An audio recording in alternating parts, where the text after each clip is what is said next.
السلام عليكم ورحمة الله وبركاته. شلونكم؟ شلون صحتكم؟ إن شاء الله الكل بخير وصحة وسلامة. اليوم أني طبعا سويت لكم فيديو صورته ونزلت لكم إياه دا أراويكم قلعة كلش حلوة. طبعا قسم يسموه قصر وقسم يسموه قلعة. هي قلعة بشفيرين بألمانيا.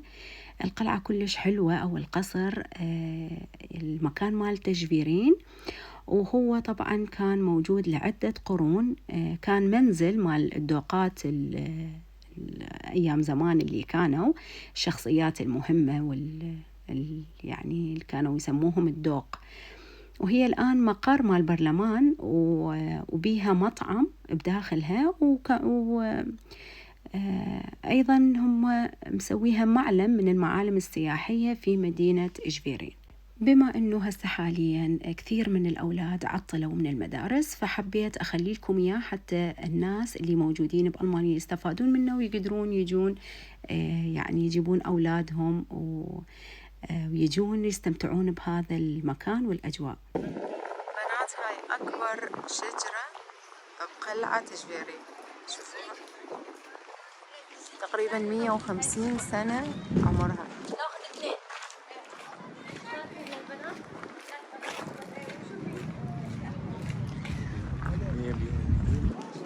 شوفوا هذا دا يقول لي شوفوا هي بيها جذرين، بس سبحان الله بيها غصن واحد ممدود بالوسط هذا بيناتهم.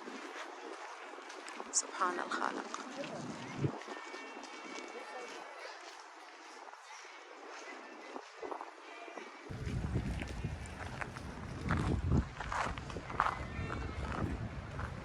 تعالوا أراويكم هاي القعدة كلش حلوة. تعالوا الورد ايش قد حلو. هذا لوني المفضل البنفسجي، ترى وبيها هيج شلون الوردة يعني أحواض بيها ورد، وكل هذا الورد بنفسجي. اكو قسم طالع واكو قسم لا لسه. هذا شوفوا، بس يعني هي على العموم كلش حلوة الفكرة.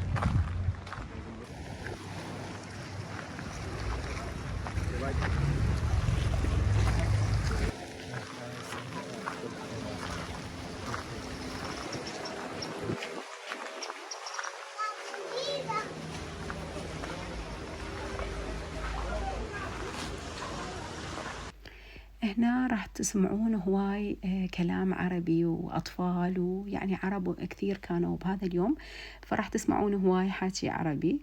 وطبعا أنصحكم تجون، المكان كلش حلو.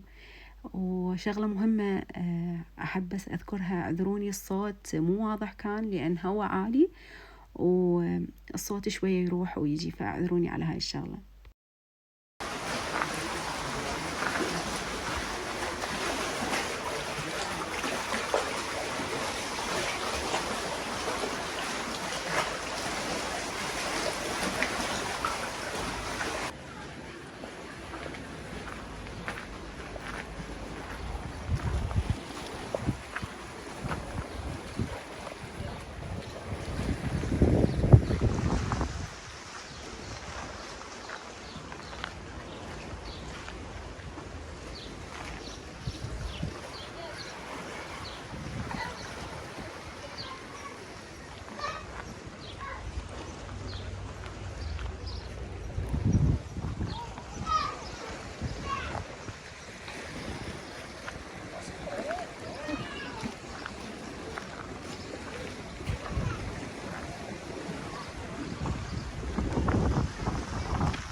شوفوا هاي الشجر منظرها يجنن.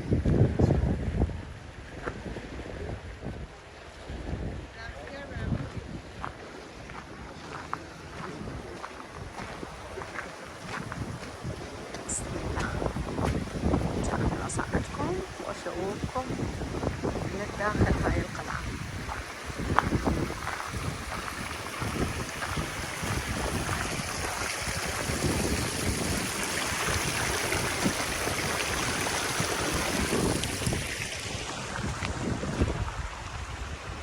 شوفوا الحديقة مالتها.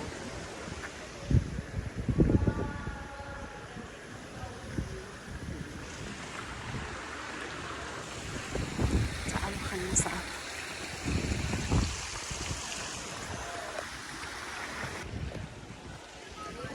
شوفوا من جوا شكل الحديقة.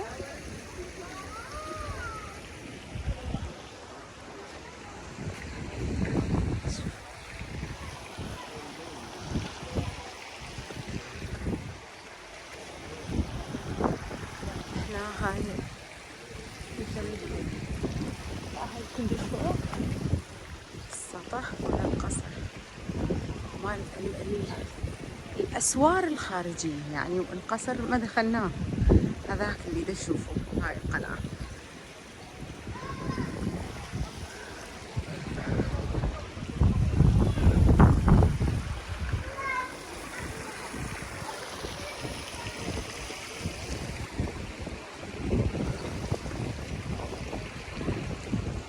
أخذكم من هاي الجهة.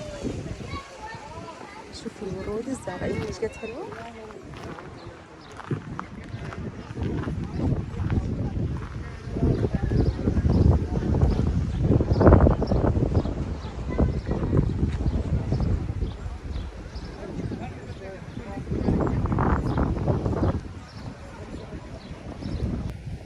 تعالوا خلينا ننزل من هاي الجهة الثانية. احنا صعدنا من هذيك الجهة تننزل منها.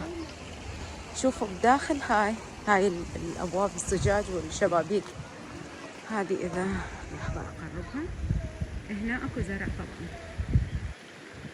هاي جوا.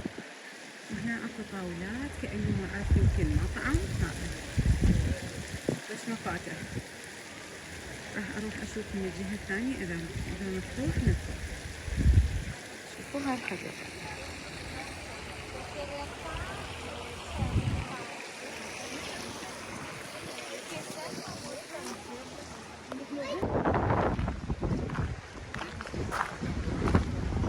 تعالوا أخذكم من هاي الشجرة الحلوة.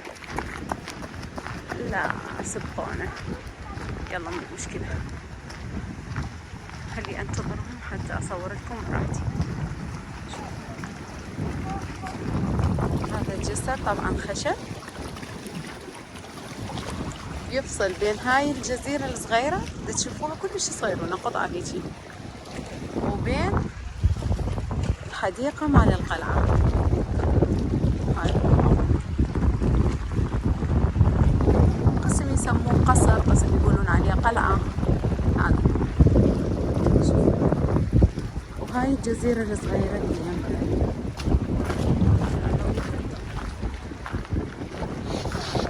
الشجرة ايش قد حلوة.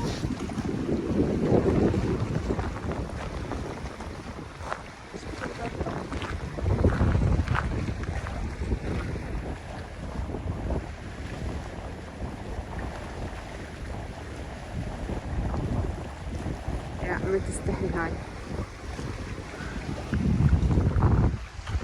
هذا الجزء الثاني. وهاي الحديقة من برا، هاي الحديقة الخارجية كلش البعيدة. طبعا هذا كله اللي دا تشوفوه هذا كله تابع للقصر أو للقلعة. صورت لكم هاي القلعة من برا من بعيد.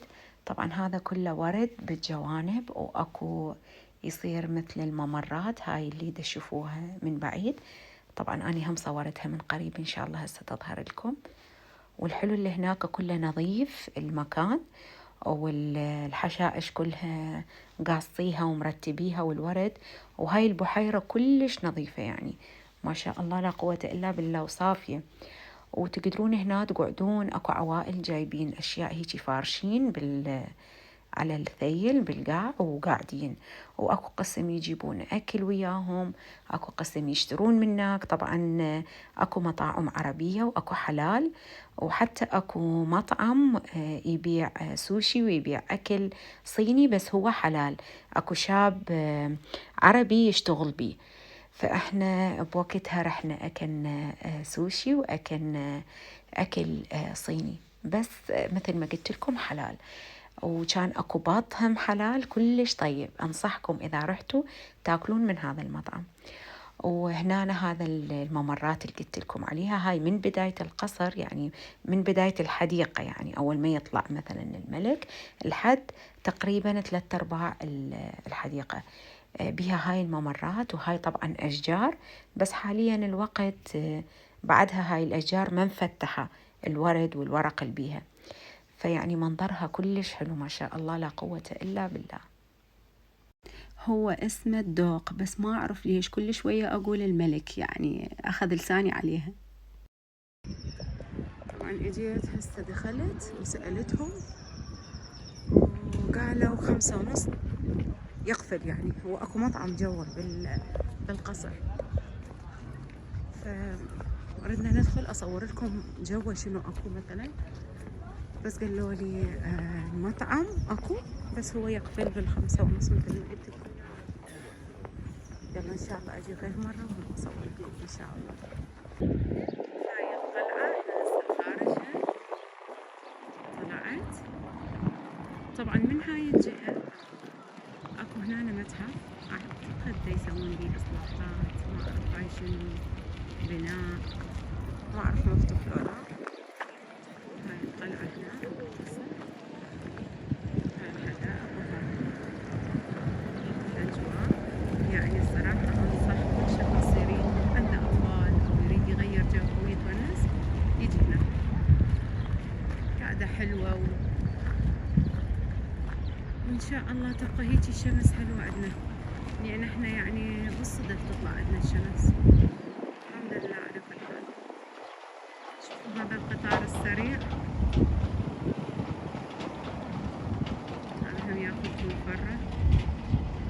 بس قلت لكم يمكن اني داخل القصر او داخل القلعة ردت ادخل اصور لكم، اكو بس مطعم جوا، وتقريبا 5:30 يقفلون، فما قدرت اصور لكم من الداخل. ان شاء الله اذا الله انطانا ان شاء الله عمر وعافية ونجي مرة ثانية وندخل احاول اصور لكم اياه.